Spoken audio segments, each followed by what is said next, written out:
Jennifer Lopez is launching a skincare line, and she's now claiming that her beautiful, amazing skin is not due to her celebrity contacts or plastic surgery or filler or Botox, but olive oil.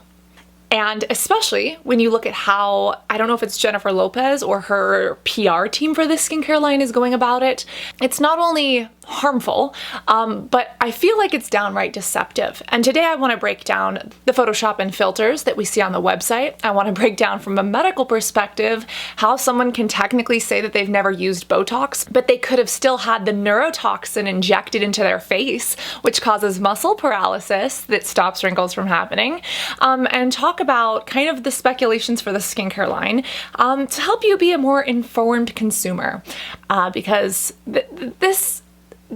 this is deceptive. Jennifer Lopez claimed in an interview that, quote, "I have never had Botox to this day. I'm not that person. I don't have anything against people doing that, it's just not my thing. I don't want to have to go to needles at some point. I'm not saying one day I won't, but I haven't yet.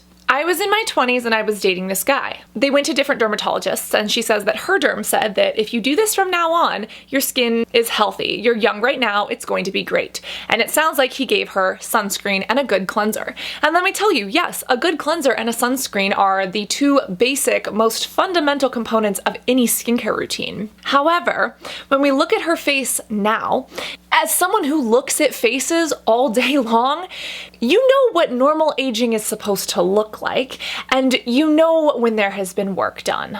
Now, this is all alleged. Is it possible that she has not gotten any work done? Maybe, but let's talk about the definitions of Botox, how she could have had this toxin injected into her face without actually having it underneath the Botox brand.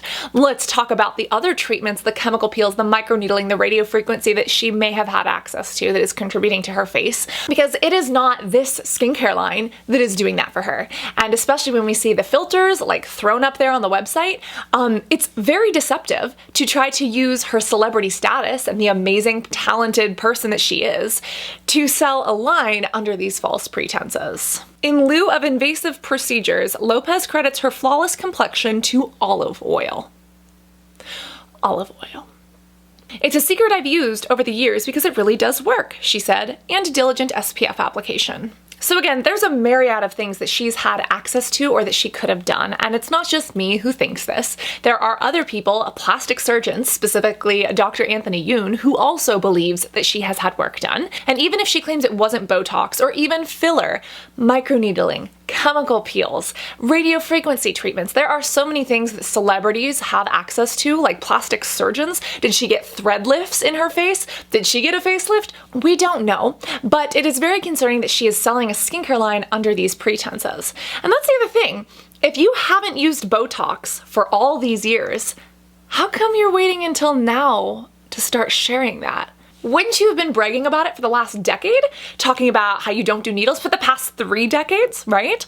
Why is it all of a sudden, right now, when there's money to be made, that we're pointing this out? And let's talk about Botox specifically, because Botox is a brand name. Botulinum toxin can be made by many different brands, and Botox is just the most popular brand because it's made by Allergan. But you can get botulinum toxin from many other places, and it is the same neurotoxin that is produced by bacteria that literally paralyzes muscles in the face so that they cannot contract and so that the skin doesn't wrinkle.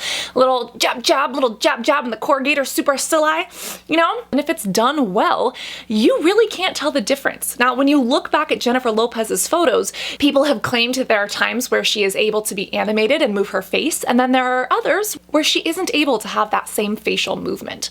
And another telltale sign that we can look for is compare the face to the neck and the chest. When you look at the neck and the chest, again, she's gorgeous, and I normally I don't like to do this to people because it's not your appearance that makes you valuable. Like, this is not a conversation that we should ever be having, but the fact that, you know, her PR team is using her image to sell a product, you know, that crosses a line, and so we're crossing a line right here. So yes, look at her chest, look at her neck. You can see little areas of beautiful, natural signs of aging, but the fact that the face is not aging at the same rate here, Could be that she's not applying sunscreen there, but if she's saying that she's been applying it since 23 and following the guidelines of her dermatologist, she probably was told to do so, probably has been.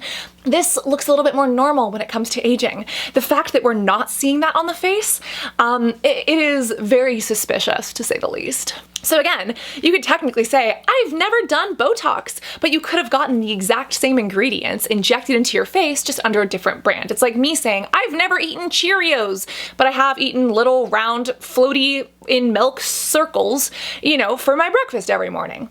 Do you see how that's like really deceptive?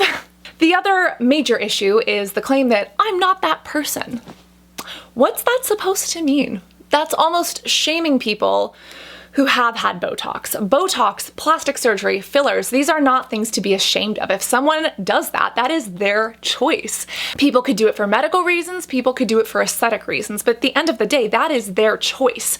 The problem is when people lie about doing that or lie about not doing that in order to sell products under false pretenses. It's false advertising. And it almost comes off as like a pick-me girl, you know, the type of masochistic thinking that gets women to, you know, fight against other women. And she did follow it up with saying that there's no problem with that, but the way it came off, you know, was very unsettling, especially because in the celebrity world, hear me out, Botox, fillers, plastic surgery, that's the norm.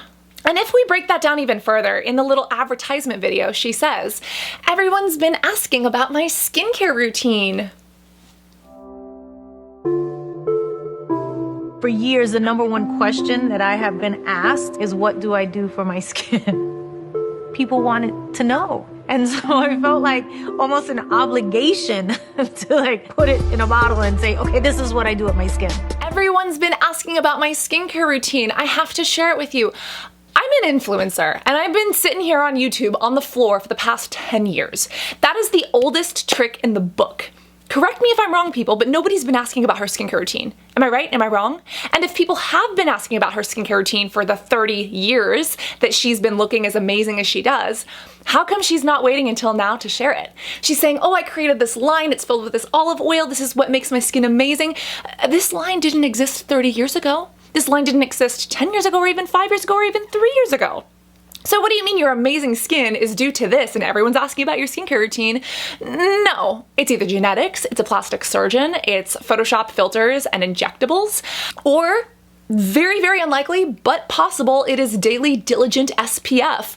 But that doesn't mean that it's these products. Whoever directed that, and whoever her PR team is needs to be fired. And also, whoever's running the website should also get a little slap on the wrist, because when we look at the website, you can see the filters moving across her face. Pores are normal. Texture on skin is normal. It's okay to Photoshop a picture for fun or for aesthetics, but at least show the reality next to it. That's what I do on Instagram, because I, as a model, would look up to these other girls wanting to be perfect, judging myself in the mirror, when in reality, I didn't even look like the image of me that was printed in a magazine because of all the Photoshop and filters. So I work now to break that down. But look at the website with me. Look at the forehead, look at the cheek. You can actually see where the filter moves on her skin. And when we do see her natural skin texture, wow, it's actually really gorgeous. It's okay to have pores, but do you see how this blurring filter is being put on, moved around? We're spotting it in real time. If you're selling skincare, please try to be a little bit more honest with us. Again, I blame the PR team. I blame whoever is putting together the marketing and the advertising for this brand. I don't think it's Jlo herself, but I also don't think she's a cosmetic chemist. So, and speaking of cosmetic chemistry, we should talk about the products. I haven't seen the ingredients lists and I haven't touched the formulas, so I really can't say. But the idea that olive oil has cured her skin for all these years, first off, olive oil is high in oleic acid. There have been studies that show it can damage and disrupt the skin's barrier. It's a very thick, greasy oil, definitely not the most cosmetically elegant. When it is blended with other ingredients and other products and other fatty acids and oils, it can be more tolerable for the skin, but olive oil is definitely not a first choice. And honestly, if it's olive oil and sunscreen that have helped, you don't have to go buy the Jlo products. Just go to Safeway and get yourself a bottle of olive oil and some sunscreen. That's basically what we're being told. But then they're putting products right in front of our face. Again, the skincare line is brand new. Hasn't been around for 30 years. It's just not adding up, and the manipulation from a Photoshop perspective is pretty obvious to the trained eye. Now, one thing that I do want to commend them on is that from what's been shared on the internet thus far, it looks like all of the ingredients, I think, have sunscreens in them, which is important and amazing. How much sun protection, we don't know, but that is good. There also seems to be some fermented ingredients, which are A+. It looks like there might be peptides or amino acids. These are A+, and oleic acid is used in prescription products to help other ingredients penetrate deeper. So is that what's happening here? I don't know, but off the bat, olive oil is concerning, especially because I, as a dumb little, pumpernickel nutcracker, used to smear olive oil all over my acne-prone skin and wonder why I was breaking out. And thank God for medical classes. Thank God for understanding anatomy of the skin and about the chemistry of free fatty acids and how they bind into triglycerides to make oil so that I could understand my skin and stop the BS. Or stop the OL. LOL, but it's not funny. So what does this mean for you? Number one, question everything. Be a critic and a skeptic. This isn't cool. It's not authentic. Put your money where your morals are. Are the products going to be amazing? Maybe, and we have to look at them when they come out. But off the bat, the deception in advertising is concerning, and the shaming or potential shaming of other people and the potential lying about treatments just to sell products is concerning. And if you really want to follow what Jlo has been doing for the past 30 years, it sounds like you can just walk down aisle 5, get some of the extra virgin stuff in the gallon, and get yourself some of the SPF and start slathering that on. Those are my thoughts. When the ingredients come out, we can talk more. But please remember to love the skin you're in. Treatments and procedures are okay. And guess what? Pores and texture are okay too.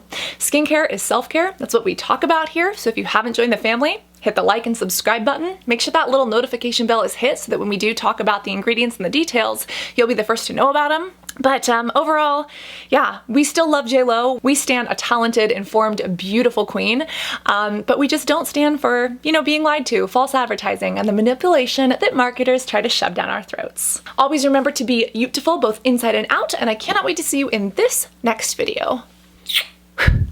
Love you guys. Bye.